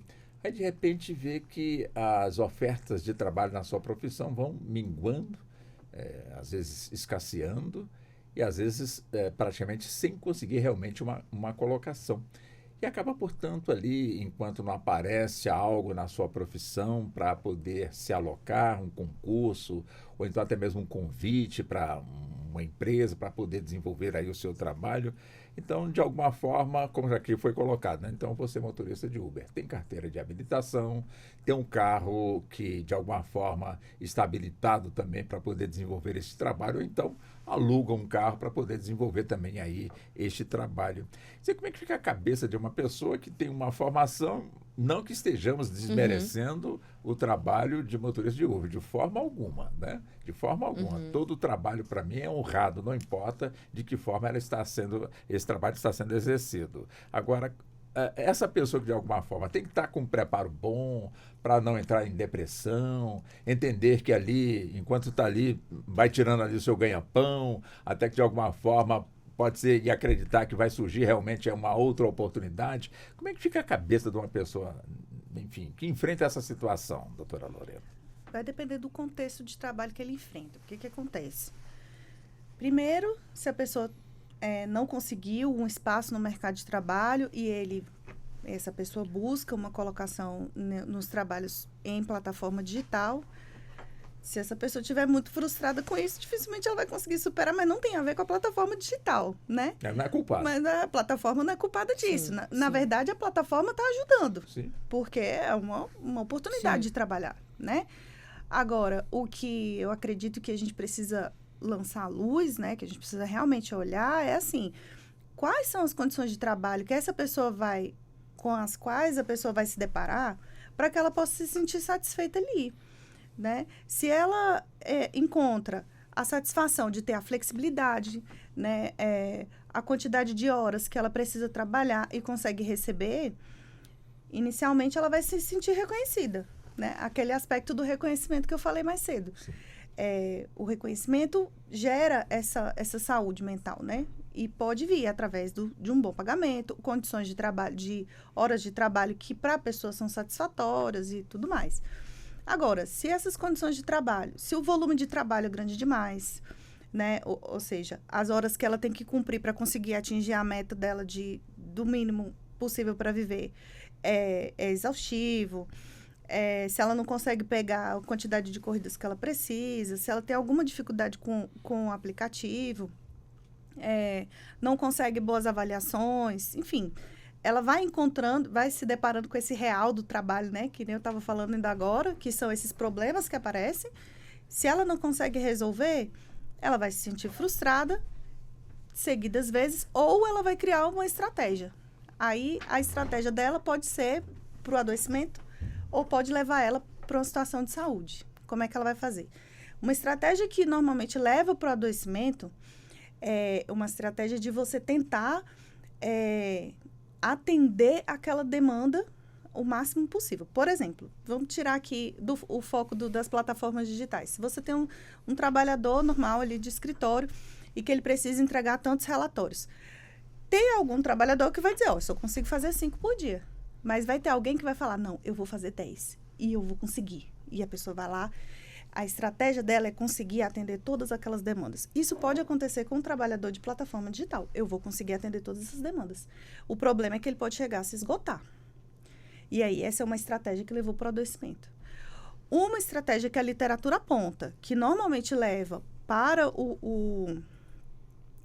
para a saúde, é quando você muda a organização do trabalho, que é justamente o que a gente está pensando aqui. Como a gente consegue mudar a organização do trabalho de forma que a pessoa não adoeça, né? De forma que a pessoa possa trabalhar com dignidade, ela possa conseguir tanto a renda que ela precisa, como o reconhecimento que ela precisa. Então, para ela, não vai ser um problema, se fosse eu, por exemplo, deixar de ser um assistente social e ser uma motorista. Por quê? Porque eu teria boas condições de trabalho, um salário digno e me sentiria satisfeita, porque eu me sentiria reconhecida também, tanto pelos meus superiores como pelos pares. Então, é isso que a psicodinâmica do trabalho aponta. Você precisa desses aspectos. Boas condições de trabalho, um reconhecimento dos pares, um reconhecimento dos superiores, esse contexto aí é que precisa ser pensado. Agora, concretizar isso na legislação é que é o grande desafio, né? Um desafio que, com toda certeza, tem que ser enfrentado, né, doutora Amanda? Com certeza. Existem as normas que regulam todos os contratos de trabalho. Quem trabalha num call center tem mais direito a intervalos de 15 minutos, 30 minutos. Quem trabalha em frigorífico. A gente tem a legislação específica, mas para os casos de quem é empregado. Sim. Então, a gente precisa levar em consideração também, ao chegar numa lei, né, que é o que a gente almeja, que leva em consideração isso também. Por quê? A gente precisa considerar que a própria legislação, gente, os artigos da CLT, eles têm princípios que são para proteger o empregado. Vou dar um exemplo. As férias. As férias. Por que existem as férias? Porque o empregado precisa descansar. Ele precisa descansar para ele ter saúde mental, ele precisa descansar para ele ter saúde física. Tanto é que a própria lei, ela proíbe que ele venda mais de 10 dias de férias. E existe uma penalidade para o empregador que não paga as férias com até 2 dias antes do começo do gozo. Por que existe essa penalidade? É um princípio de descanso. Porque a lei entende o quê? Como é que o empregado vai descansar, vai viajar, vai se divertir se ele não tem dinheiro? Então, por isso, existe uma penalidade ali para o empregador, porque ele precisa descansar, certo? Então, estão respeitando na CLT que o empregado ele precisa desse descanso, tanto mental quanto físico. Por que quem trabalha numa plataforma não tem direito a ter essa mesma salubridade no seu ambiente? Tirou a pergunta daqui, doutora Amanda. Não, eles têm direito sim, eles têm que ter. Só que... Mas como? Mas depende da gente, por exemplo, da gente não, né? Dos legisladores, fixarem, a título de exemplo, em Portugal. Acabei de olhar isso. Portugal fixou que nas plataformas digitais os colaboradores não podem trabalhar mais de 10 horas por dia. Perfeito. Por quê? Está evitando que ele faça horas extraordinárias e ele acabe tendo um burnout. Então, a lei ela tem que vir com as penalidades e as vedações. Então, olha, você pode ter seus colaboradores, ok, mas você vai ter que fazer exames médicos periódicos para ver como que eles estão, porque a lei já manda fazer isso com o empregado. Então, já que estão pensando em fazer uma lei que não tem reconhecimento de vínculo, mas tem contribuições para o INSS, mas tem um valor de salário hora, vamos incluir também as vedações do que não pode para que o ambiente de trabalho seja salubre para esse colaborador. Por quê? Eu vou pegar um colaborador e vou fazer ele trabalhar 24 horas para mim. Em 2 meses ele não aguenta mais trabalhar. Então, por que você não contrata 3 colaboradores para fazer aquela jornada ali? Os 3 colaboradores vão trabalhar bem, vão trabalhar felizes e vão trabalhar mais tempo. Mas isso depende muito das vedações, porque acaba que, se a plataforma ela diz que ela não é um empregador e que ela só faz a conexão entre o prestador de serviço e quem está interessado no serviço, ele não pode colocar vedação ali. Porque se ele colocar alguma vedação, o que está acontecendo para ele? Ele está sendo um empregador. Então, dificilmente a empresa vai vir com esses requisitos e essas normas que sejam salubres para o prestador de serviço. Isso é algo que quem está ali com a caneta na mão, fazendo a lei, tem que levar em consideração. Ah, eu sei que ele diz que não é um empregador, mas mesmo assim eu vou colocar ali vedações de coisas que não pode acontecer, porque eu estou pensando naquele prestador de serviço ou colaborador. Ele precisa estar saudável. E pensando nele saudável, a gente tira o quê? Um peso da Previdência Social. A gente tira o peso das pessoas que estão afastadas por auxílio-doença, afastadas sem trabalhar. E a gente também pensa em outra questão. Ah, tem alguém recebendo seguro-desemprego. Não precisa estar recebendo seguro-desemprego da Previdência Social, ele poderia estar trabalhando e tendo a renda dele ali. Então, quando você mexe em uma questão, você acaba mexendo em vários outros pontos também. Sim, mas aí entra férias também? A férias nessa questão é abolida? Férias, 13º é um direito de quem tem carteira assinada, porque ele é um direito contratual. O que pode vir em uma lei é colocando outra nomenclatura para uma bonificação para eles. Então, por exemplo, advogados hoje em dia, a grande maioria não tem carteira assinada e eles são contratados nos escritórios de advocacia como associados. Eles não têm carteira assinada, eles não têm direito a 13º nem férias. E digo isso, gente, porque eu tenho um escritório de advocacia e eu contrato os advogados como associados lá também. Só que é claro que a gente leva em consideração, cara, ele é associado, ele não é meu empregado. Hoje ele vai chegar mais tarde, ok, eu vou brigar com ele. Não, ele é associado. Ontem ele trabalhou até mais tarde. Ah, eu vou fazer um exame médico, eu preciso pedir autorização para a dona do escritório? É claro que não. Se você está entregando aquele serviço ali, mas é claro que a gente leva em consideração o quê? Eu preciso pagar bem ele. Porque eu sei que ele não tem 13º, ele não tem férias. Então, para ele estar comigo, ele tem que estar ganhando uma remuneração que seja suficiente para cobrir essas férias e esse 13º. Mas aí vem da cabeça do dono daquela pessoa jurídica. Se eu sou uma pessoa que eu estou trabalhando porque eu quero ter lucro só para mim, ou se eu estou pensando a longo prazo porque eu quero ter uma equipe que todo mundo possa trabalhar bem e saudável. Então, depende muito disso. Só que se estiver na lei, e tiver na lei quais são as vedações, aí não vai depender da cabeça, do dono de cada plataforma. Os donos da plataforma, eles vão saber que, olha, para eu atuar no Brasil, eu tenho essas vedações. E se eu não fizer isso, tem penalidades. Porque adianta colocar vedações e não colocar penalidade? Não. Então, aí você briga com a lei. Ai, a lei é muito errada. A lei precisa colocar vedações. E adianta só colocar as vedações? Não, precisa ter a fiscalização. E aí você fiscalizando, aí você garante o quê? Um ambiente salubre para aquele colaborador.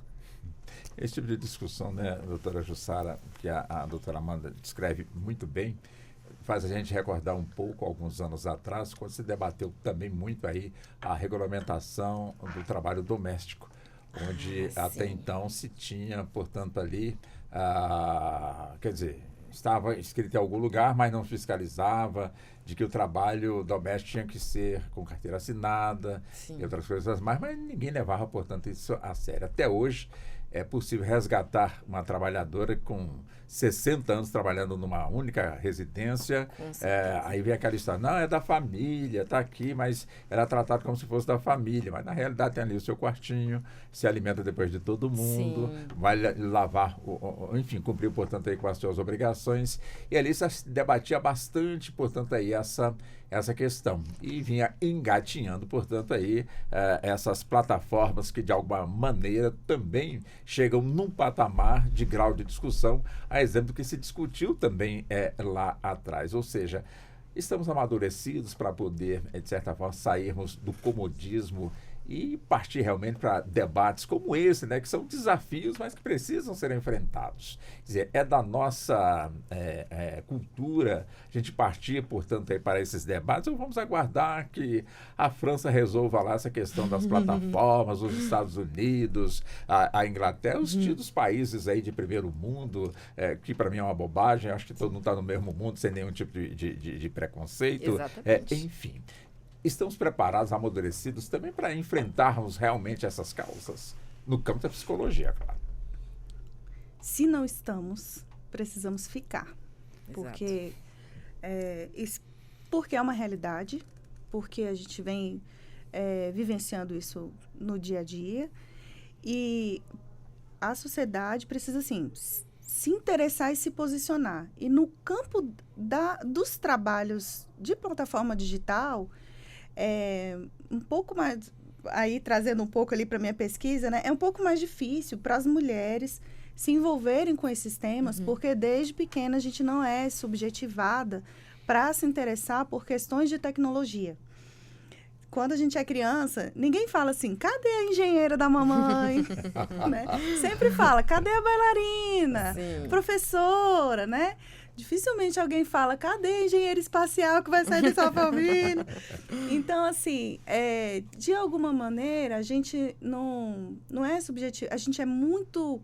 Quando eu falo subjetivada, é assim, a gente recebe as informações, a gente é educada para cuidar, né?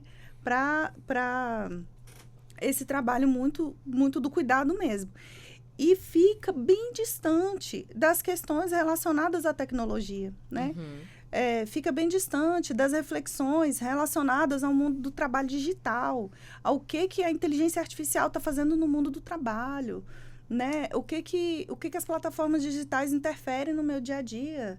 Então, assim, é importante, principalmente a gente que não recebe esse tipo de incentivo, né? Desde pequena, que são as mulheres, a gente começar a pensar e a debater sobre isso e a se apropriar desses temas, porque fazem parte da nossa vida. Em um outro momento, eu estava numa discussão, e aí, não sobre plataforma digital, mas sobre como a inteligência artificial interfere na nossa vida, e eu li uma notícia dizendo que 7 mulheres, em 2019, processaram uma grande Big Tech, não sei se você viu esse caso, processaram porque foram demitidas por falta de produtividade. Aí, quando foi ver por que elas foram demitidas, é porque faziam muitas pausas. E mais a fundo, descobriu-se que elas faziam muitas pausas porque todas elas estavam gestantes. E a gente, quando está gestante, não importa se é no início da gestação, se é no final. A gente tem que ir ao banheiro. É hormonal, sabe? Sim. A gente tem que fazer muitas pausas. Às vezes, as pausas podem ser por conta de enjoos, de infinitas questões, assim. Então, que não necessariamente quem está fazendo a programação do algoritmo, né? E aí, nesse caso, precisa incluir as plataformas digitais também, essas programações, porque dependendo do serviço, vamos supor, um serviço de edição de texto. Existem algumas plataformas que a pessoa que trabalha com edição de texto, o sistema computa se você está digitando, né? Se você está, de fato, online. Então, assim, até nesse ponto de vista de avaliação de quem trabalha nessa modalidade de plataforma digital, precisa ser analisada a questão de gênero. Será por que essa pessoa está parando, né? E talvez um dispositivo para mostrar, clicar lá, estou gestante. Então, nesse momento, eu preciso de ter mais pausas sem ser mal avaliada, né? E, então, isso chama atenção, assim, para que a gente, como sociedade, pense mais sobre isso, se envolva mais com esse tema, especialmente as mulheres, se aproximem mais dos temas afetos à tecnologia da informação, às plataformas digitais, inteligência artificial e tudo, e como isso interfere no nosso dia a dia. Com certeza. Agora, doutora Amanda, nessa mesma linha também, né, que eu passei aqui para a doutora Lorena, se nós estamos, de alguma forma, preparados, porque hoje eu pesquisando, como também outros dias a gente pesquisa sempre, aí vê muitos debates, né, em praticamente todos os segmentos da nossa sociedade, são ideias, de alguma forma, modernas, daqui a pouco amanhã já estão superadas. Sim. Quer dizer, é uma discussão que tem a aparência de enxugar gelo. Né? Se chega a uma conclusão aqui agora e de repente amanhã já aquela conclusão já não serve mais porque surgiu um outro ponto. E produzir também leis, né? Sim. Vamos produzir uma lei que, para este momento, está adequada, mas daqui a 10 anos já está superada, ou até com menor tempo. E aí, como é que nós vamos realmente resolver este desafio? A senhora que tem, portanto, já muita experiência, apesar de muito nova, tem muita experiência, obrigada. Portanto, aí nessa discussão, doutora Amanda. Vou trazer o exemplo que vocês trouxeram da doméstica. que é a Lei Complementar 150, que veio no ano de 2015, que veio para regularizar a situação da doméstica aqui no país, certo? Chegou a lei e todo mundo falou, vão resolver agora, não vamos mais ter problemas. Porque a lei diz o que pode e o que não pode no trabalho doméstico. Porque é claro que tem questões específicas no trabalho doméstico. Por exemplo, tem casos que a doméstica mora na residência. Como é que você vai ver a jornada de trabalho, comparar a jornada de trabalho dela, que ela mora numa residência, de um empregado comum? Então, a própria lei complementar, ela colocou para as domésticas que residem na residência, elas podem tirar X horas de intervalo por dia, em tais períodos. Então, a própria lei veio com questões específicas. Resolveu a questão da doméstica e parou de ter demanda na Justiça do Trabalho? Não. Continua tendo até hoje, porque a cada dia você tem situações diferentes. E, inclusive, você tem empresas hoje terceirizadas que prestam um serviço de domésticas, só que no fim das contas você está contratando quem? É aquela doméstica. Porque não é a empresa, é a mesma doméstica que está indo na sua casa todos os dias. Ai, mas e aí? E aí que é uma situação nova? Que quando a lei foi criada não estava tendo esse tipo de situação. E aí o que acontece? São os tribunais, a jurisprudência. Porque o que acontece? Eu tenho uma lei, mas essa lei ela está começando a ser aplicada agora no país. Eu sei como que eu vou aplicar essa lei. Exemplo, a reforma trabalhista. Isso aconteceu demais em todos os artigos que foram modificados. Chegou a nova lei com novos artigos. Como é que eu vou aplicar se o entendimento é ambíguo? Se as pessoas entendem de formas diferentes? É o próprio tribunal que vai decidir. Ele vai falar, olha, a partir de agora, que é esse artigo aqui quer dizer é A, ele não é mais B.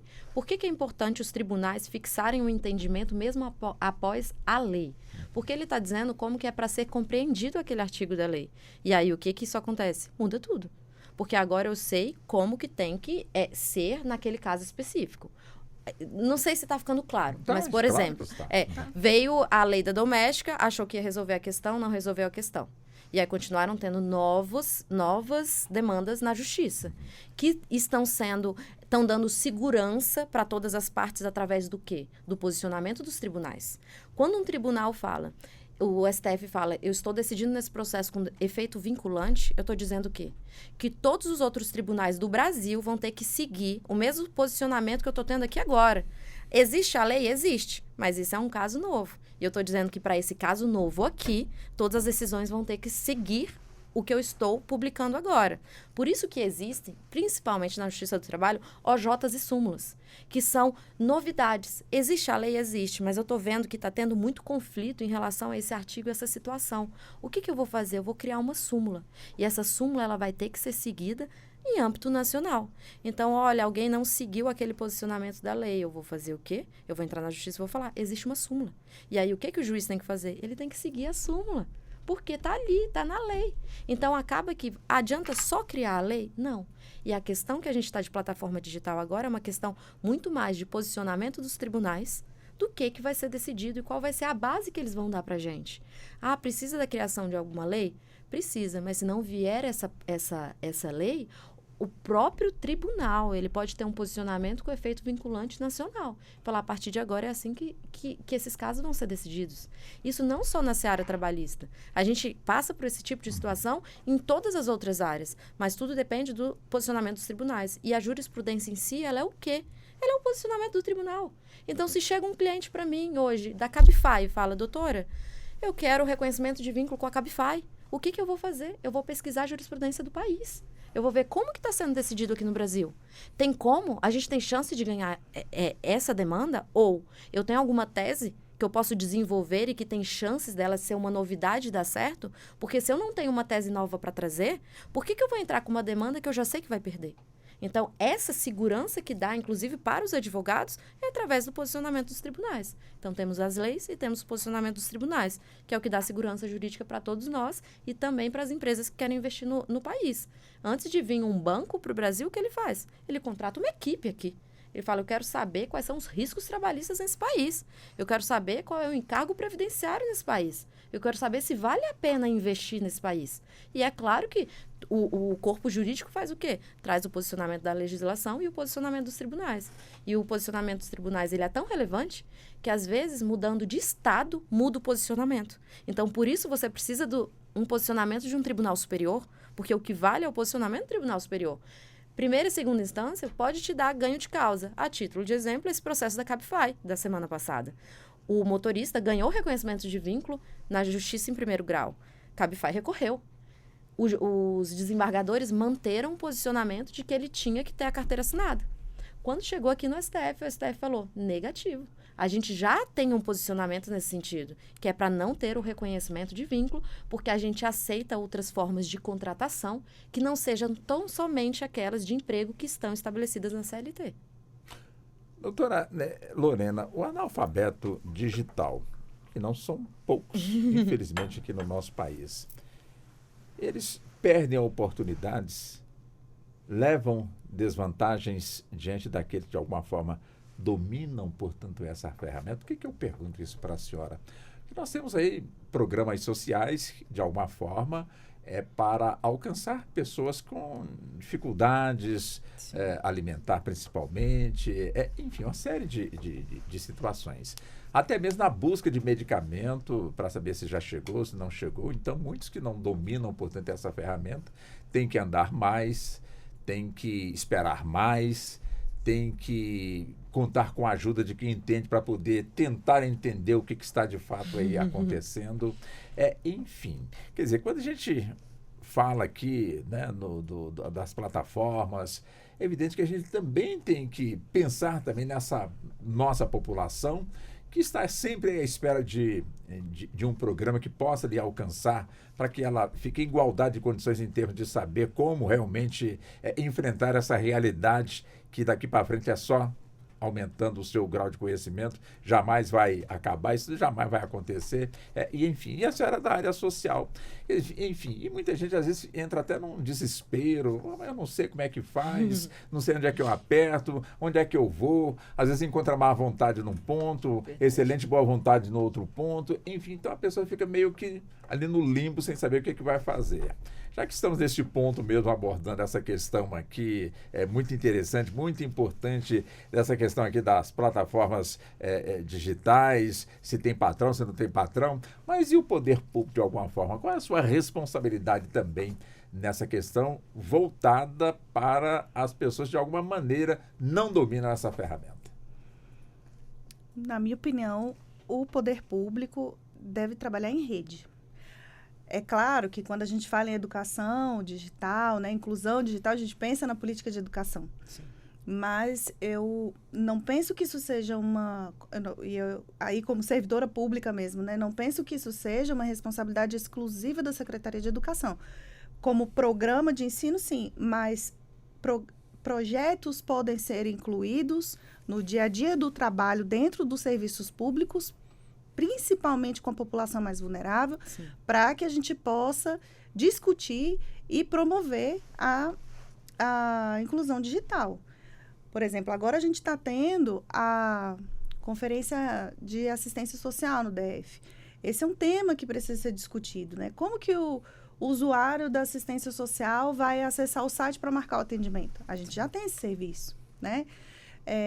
Como é que o usuário pode ser atendido? Assim, na época da pandemia, eu trabalhei com um grupo de mulheres, eu junto com 2 psicólogas, a gente fez um grupo de mulheres, porque não podia atender presencialmente. E aí, foi uma volta tão grande que a gente precisou dar para conseguir realizar esse grupo, porque elas não tinham Wi-Fi, elas não sabiam mexer nas plataformas, no Google Meet, que foi o que a gente usou, mas tem muitas outras plataformas de videoconferência, né? E aí a gente fez todo o trabalho com elas. Não tem Wi-Fi, então a gente vai solicitar aqui o benefício e você, nesse mês, vai começar pedindo esse Wi-Fi até você conseguir se organizar. Algumas conseguiram emprego e pagaram Wi-Fi, outras que eram vizinhas, compartilharam a senha, e, enfim. Arrumaram também estratégias dentro da comunidade para conseguir compartilhar essa tecnologia. E a gente conseguiu fazer aquele atendimento desde uma forma muito simples de ensinar até aquela convivência. Gente, quando alguém estiver falando, todo mundo desliga o microfone. Onde é o microfone? Era nesse nível, assim. E outras pediam ajuda, inclusive, para os filhos, porque naquele momento os filhos sabiam mais do que elas, porque estavam tendo aula online na escola, né? E a gente conseguiu realizar aquele grupo, Foi muito interessante, foi uma experiência muito rica e mostrou para a gente que é possível aplicar essas estratégias em diferentes áreas, né? Hoje, é claro que a gente prioriza o atendimento presencial, aquele ali foi um momento muito específico, mas a experiência chamou a atenção, assim, de que a gente pode inserir essa realidade em diversas políticas de trabalho, né? Em diversas políticas públicas, né? De fomento ao contato com as tecnologias, para que as pessoas consigam ter mais autonomia e mais oportunidade de acesso a esses dispositivos, né? Para que futuramente, se precisar, inclusive, trabalhar com plataformas digitais, sejam elas quais forem, tenham mais conhecimento para conseguir acessar. Perfeitamente. Quer dizer, a senhora queria falar? Pode ir. Não, à vontade. Não. O ponto que eu quero também abordar, ainda nessa mesma linha, é justamente a questão, né, do saber, né, do conhecimento. Porque também a pessoa que vai buscar também um emprego, no mínimo, ela tem que ter ali. Você tem site, tem alguma coisa. A pessoa, né, no campo, por exemplo, né? O campo já praticamente todo ele está informatizado, né? Onde ali também se faz medições através do satélite. E acabou aquela história da enxada. Evidentemente, ainda temos realmente enxada, como aquele trabalho mais artesanal. Mas hoje, no próprio campo, também temos aí uma tecnologia extremamente, portanto, aí também avançada. Ainda nessa linha também do trabalhador. Eu sou especialista, portanto, também neste campo. Enfim, quer dizer, é importante também, quando eu falo poder público, são todos a sociedade de alguma forma, né? De alguma maneira, estender, portanto, aí a sua ajuda para alcançar também aí essas pessoas. A exemplo do que tivemos lá na década de 60, 70, olha, temos aqui o Mobral, vamos, enfim, ajudar as pessoas de alguma forma a se alfabetizarem. Quer dizer, seria necessário ou importante que desencadeasse também um programa, enfim, nacional, no sentido de alcançar também essas pessoas, para que elas, de alguma forma, possam ter mais sucesso quando buscarem um emprego, doutora Amanda? Com certeza. Primeiro que a própria Constituição Federal, ela diz o quê? Quando ela foi criada, ela quis dar todos os direitos para a população. Então, você tem direito à saúde, a trabalho, a moradia, a alimento, a tudo, certo? Certo. E se tivesse sido criado hoje em dia, eu tenho certeza que colocariam lá também a ensinamento sobre a tecnologia, porque hoje em dia tudo é tecnologia. Sim. Então, ok. A própria Constituição Federal, ela te dá direito a tudo. Então, o que acontece? O poder público, ele precisa fazer o quê? Ele precisa dar o mínimo, o básico para a gente. O básico para todo mundo poder se desenvolver, poder ser um bom profissional, poder ter qualidade de vida, financeiramente também. Então, aí entramos em algumas questões. Por exemplo, a OAB. Há 10 anos atrás, quando eu comecei, tudo era físico. E tinham muito mais pessoas de idade na advocacia, porque era tudo físico e eles estavam acostumados. Então, o que aconteceu quando tudo virou virtual e digital? Hoje em dia, você precisa de um computador para trabalhar. Por quê? Os processos são distribuídos online, no computador, digitalizado. O que a OAB fez? Ela disponibilizou na própria OAB salas com computadores para quem não tem condição financeira poder atender o cliente lá dentro, não só atender, como também trabalhar nos computadores da OAB. E, além disso, ela também deu cursos. Ela deu cursos para as pessoas que não sabiam mexer no sistema digital, porque o sistema PJE hoje em dia é todo digital. Então, o que aconteceu? Muitas pessoas já de idade desistiram, porque eles falaram, eu não vou conseguir mexer nisso, como é que eu vou aprender? E a própria UAB, ela deu cursos para que as pessoas aprendam, as pessoas em geral. Então, assim, só os idosos? Não. Os idosos têm idosos muito mais espertos do que pessoas com 20 anos de idade. Todo mundo que precisava de auxílio. Então, isso foi um auxílio que ela deu e ajudou muito. Só que o governo precisa ajudar muito em várias esferas diferentes. Eu citei o exemplo da UAB. Mas ok, aí o que eu como advogada vejo numa situação dessa? Vejo que a gente precisa de um suporte, mas também vejo uma excelente oportunidade de aproveitar essa oportunidade de empoderamento. Por quê?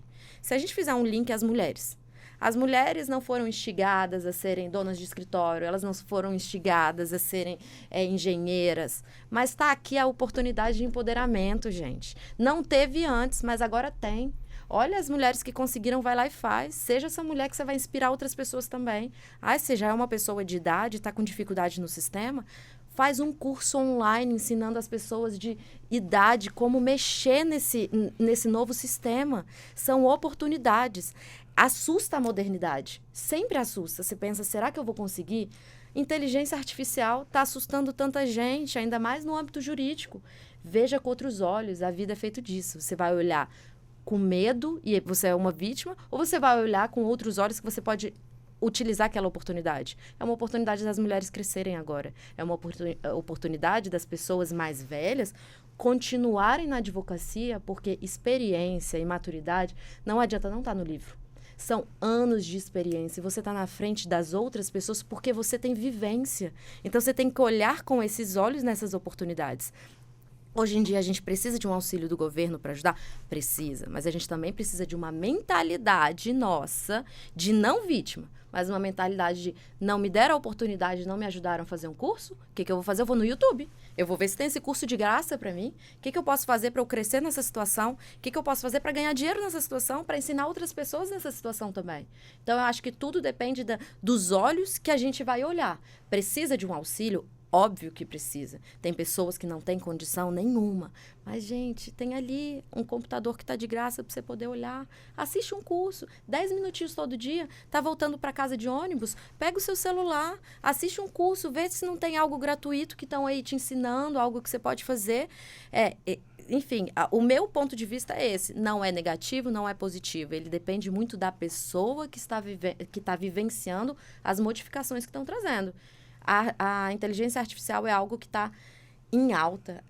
Eu sou da diretoria da Sejura aqui em Brasília, que é a Comissão de Empreendedorismo Jurídico. E a gente fez um congresso agora que falou justamente sobre esse tema. E me assustou a quantidade de advogados que estavam com medo da inteligência artificial. Gente, ela veio para ajudar, ela não veio para substituir, ela veio para somar. Depende da forma que você vai olhar para a inteligência artificial. Eu sei mexer em todos esses temas? Não. Eu fico muito na gestão do meu escritório, tem muita coisa que o pessoal que faz para mim, mas eu sei a importância daquilo. Hoje em dia, se eu distribuir um processo, eu posso saber, o processo foi distribuído para aquela juíza, para aquela vara, qual é o índice de chances de ganhar aquele processo de acordo com as sentenças que ela já deu. Isso é de suma importância e isso ajuda tanto o nosso trabalho. Por que eu vou ser contra isso? Eu vou utilizar isso ao meu favor. E é da mesma forma todas as outras modernidades que vêm nas outras áreas também. Importante também nessa linha, né, doutora Lorena, é a questão da pessoa não estar, de alguma maneira, abrindo ali portas para ser vítima de algum tipo de ação criminosa, de um encontro de amizade, que de repente pode ser transformado, portanto, em uma tragédia. Sim. Ou seja, belíssimo, portanto, aí, quando se fala da plataforma, das facilidades, enfim, se cobra regulamentação, mas é sempre oportuno a gente também chamar a atenção das pessoas, não só as mulheres, como também os homens, as crianças principalmente, que têm uma facilidade enorme, portanto, desse tipo de ferramenta, terem muito cuidado e observarem bastante esse item chamado segurança cibernética, né, doutora José? Aliás, doutora Lorena. Sim, com certeza, né? É muito importante que os pais estejam atentos, né? Que, na verdade, eu tenho visto que as escolas têm criado informativos e trabalhado em torno disso, tem ajudado bastante. Para que os pais possam estar atentos. E eu não vejo tanta diferença como em situações de tecnologias anteriores. Porque, assim, quando era o tempo da televisão, você tinha que olhar lá qual era o canal e qual era a classificação indicativa do filme. Sim. Hoje, da mesma forma, você tem que olhar qual é a plataforma que a criança está acessando, qual é a classificação no caso de streamings, né? A gente tem lá as classificações dos filmes e o que a criança... Inclusive, tem alguns que você tem como colocar um limite, né? Esse perfil só acessa até 12 anos de idade, até 10 anos de idade. Inclusive, a gente já tive experiência com isso em casa mesmo. Agora, é necessário... E aí, você tem hoje... Daí a necessidade da gente se atualizar e da gente entender que a tecnologia chegou para ficar. Por quê? Para fazer um controle mais aproximado, a gente precisa conhecer as plataformas que controlam também. Sim. né? Então, assim, ou a gente vai ficar o tempo todo ali do lado do menino vigiando o que ele está assistindo, ou a gente vai utilizar também aplicativos. Eu, por exemplo, conheço um aplicativo que a gente coloca aqui no meu celular, aí eu sei quanto tempo que o menino está ficando no YouTube, quais os vídeos que ele acessou, que tipo de conteúdo que ele está assistindo. Eu posso colocar um limite, tipo assim, você vai ter sei lá, 1 hora por dia na plataforma. E aí ele vai, se chegar ao limite, ele vai acessar, só que vai ser bloqueado, porque meu celular bloqueou no celular dele o acesso àquela plataforma ali. Então, assim, a tecnologia, ela precisa ser, a gente precisa se aproximar dela para conseguir utilizar o que tem de bom, como a doutora Amanda estava falando, a gente precisa se aproximar, a gente precisa conhecer. Quanto mais a gente ficar com medo dessas plataformas, dessas novidades, mais a gente vai ficar isolado, né? Porque as crianças, como o senhor falou, as crianças aprendem, nossa, não é uma esponja. A jato, né? Sim. A jato. Muitas vezes eu já fui entrar em aplicativos do meu filho, de 8 anos, já, não, mãe, não é assim não, é assim, ó. Ainda dá bronca, né? Ele Sim. fala. E Sim. quantos de nós, né, que tem Sim. criança em casa já passaram por essa experiência? Não, Sim. peraí, tia, peraí, mãe. Não, eu sei mexer. E você, caramba, como esse menino aprendeu isso? Sim. Então, assim, é muito importante a gente repensar esses medos, né, e tentar se aproximar, tentar conhecer, tentar identificar em que medida aquilo pode nos ajudar. A inteligência artificial, a gente tem aí essa novidade que surgiu ano passado do ChatGPT. Sim. Ontem eu estava no encontro de família. Gente, vocês já ouviram falar de ChatGPT? Um monte de gente falou para mim, nunca ouvi falar, não sei do que se trata. Entende? E não é só isso, existem milhares de ferramentas de inteligência artificial, Sim. ferramentas que geram imagem, ferramentas infinitas. Sim. Então, é importante a gente ter curiosidade e buscar saber qual que é a diferença de eu pesquisar, sei lá, na inteligência artificial do Bing, por exemplo, ou no Google. E aí, citando alguns exemplos, mas como eu disse, são muitas.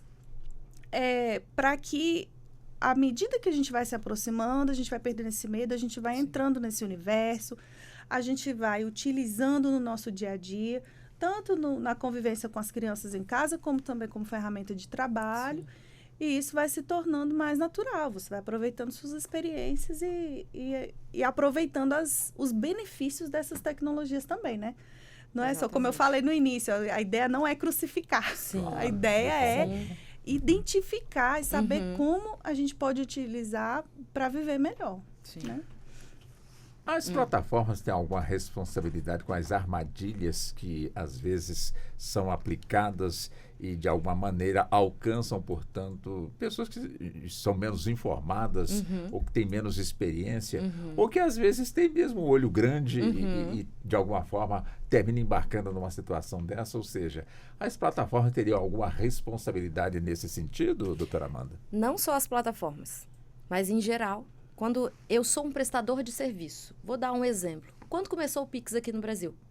Não tiveram vários golpes de Pix? Oh. Só que o banco, ele não começou a ganhar mais dinheiro porque tinha mais movimentação dentro do banco, porque o Pix, ele facilitou tudo. Sim. Só que aí, o que acontece? Ele está tendo uma parte boa, que ele está ganhando mais dinheiro, o pessoal está mexendo mais. Só que aí começaram os golpes de Pix. As pessoas que faziam Pix da conta dos outros e você dizia, não fui eu que fiz esse Pix da minha conta. Eles foram o quê? Responsabilizados. O que é o bom da empresa ser responsabilizada, a que está sendo beneficiada financeiramente? A título de exemplo, estou falando de um banco. O Pix. Alguém fez uma movimentação da minha conta, tirou 15 mil da minha conta e não fui eu que mexi na minha conta. Eu vou processar o banco. Por quê? Porque foi uma falha de segurança dele. E ele sendo condenado na justiça, o que ele vai ter que fazer? Chegando várias condenações para ele. Ele vai ter que investir em segurança para que aquele tipo de situação pare de acontecer. Isso, eu estou falando de segurança, mas a gente está falando de N situações que podem acontecer. E o principal é no marketing informativo. A quantidade de bancos hoje em dia que te manda no WhatsApp informações para você não cair em golpes de Pix ou em golpes de transferências. Eles mesmos já mandam no WhatsApp ou no e-mail. Não enviamos e-mail confirmando a sua senha bancária. Isso é o quê? é decorrente de demandas que ele foi condenado e agora ele está avisando para evitar que você caia no golpe, porque se cair a responsabilidade é dele. Ele está sendo beneficiado, então ele também tem que ser responsabilizado. Só que cada caso é um caso. Sim. Eu já tive casos no escritório de Pix que a gente conseguiu a condenação e outros não, que não conseguiu a condenação. Então, cada caso é um caso, igual na Justiça do Trabalho, igual na Justiça Comum, mas sim, existe a responsabilização, não só dos golpes, mas também do que você apresenta, de como você mostra aquilo para a população. Às vezes você enche os olhos das pessoas, por exemplo, no Código de Defesa do Consumidor tem lá, é vedado você ir fazer uma venda e você coloca lá R$ 9,90 e bem pequenininho e letras minúsculas que não dá para enxergar, R$ 2.000 em parcelas de R$ 9,90. Isso é proibido. Então, ele é o quê? Ele é responsabilizado. Então, essa responsabilização, ela existe sim, e ela tem que existir. A empresa não pode ter só o benefício, ela também tem que ter o lado da responsabilização. Perfeito. Bem, como nós já estamos caminhando para o encerramento desse nosso debate, muito rico, né? Com toda certeza que muitos assuntos foram abordados e muitos esclarecimentos foram levados ao conhecimento dos nossos ouvintes. Eu tenho certeza que o tema foi muito bem proveitoso e fez com que muitas pessoas, com toda certeza, que estão nos acompanhando, estão tirando aí belíssimas lições ou exemplos, evidentemente, para poder avançar no debate ou então se cuidar. O importante é dessa forma, e o objetivo também da Rádio Justiça com seus debates também é justamente este. Eu deixo para a senhora, doutora Lorena, 2 minutos, a senhora fique à vontade, 2, 3 minutos, para a senhora fazer um balanço que a senhora acha que convém ser colocado aqui, diante de tudo que foi colocado, são as considerações finais. A senhora fique à vontade. Foi um prazer participar desse debate, dessa conversa, né? Não foi assim, sim, uma conversa, né? Dessa bem roda de acalorada. conversa, Sim. né? Uma maravilhosa conversa.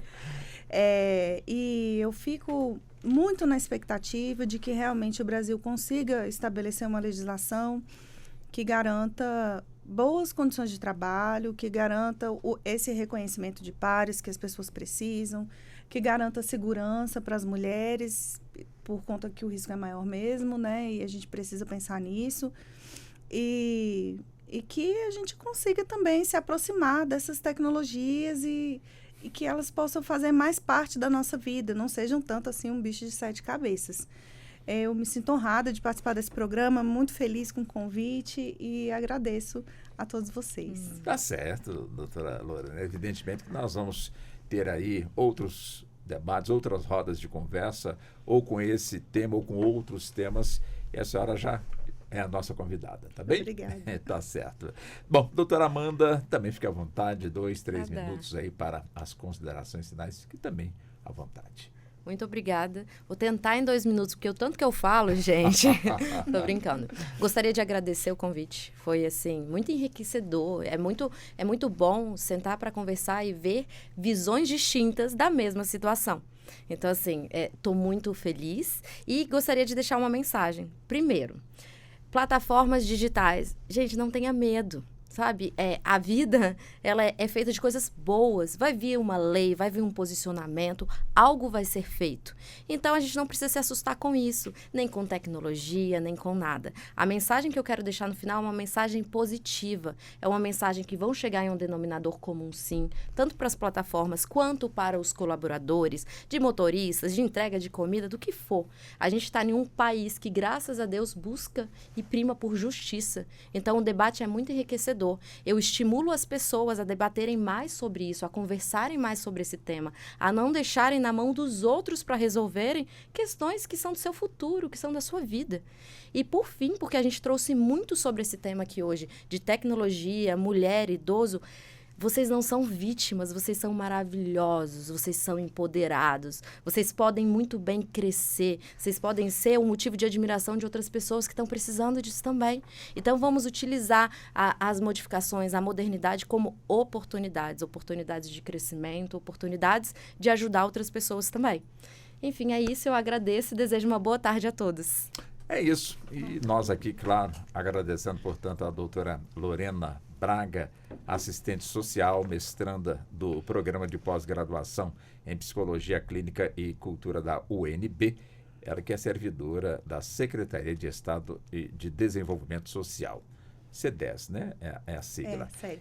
SEDES. E também agradecer a doutora Amanda Moreira, advogada, especialista no direito do trabalho e direito educacional. Ela que é pós-graduada em direito do trabalho e no novo Código de Processo Civil. Também agradecer aqui, nós entendemos perfeitamente a ausência do doutor Valdir Gomes, advogado, professor universitário, especialista em direito público e em ordem jurídica e Ministério Público, mestrando em direito, como também ao doutor Eliezer Lineker, ele que é advogado, pós-graduando em direito civil e processo civil e direito constitucional. Portanto, obrigado, doutora Amanda, até o nosso próximo encontro. Doutora Lorena, também até o nosso próximo encontro. Muito obrigado, portanto, e as senhoras. Sou Walter Lima, conduzi, portanto, essa nossa roda de conversa, esse nosso debate, que teve a produção da Ana Cláudia Possati, trabalhos técnicos do Neto Silva e a coordenação de jornalismo de Marcela Luiza. Muito boa tarde e até o nosso próximo encontro.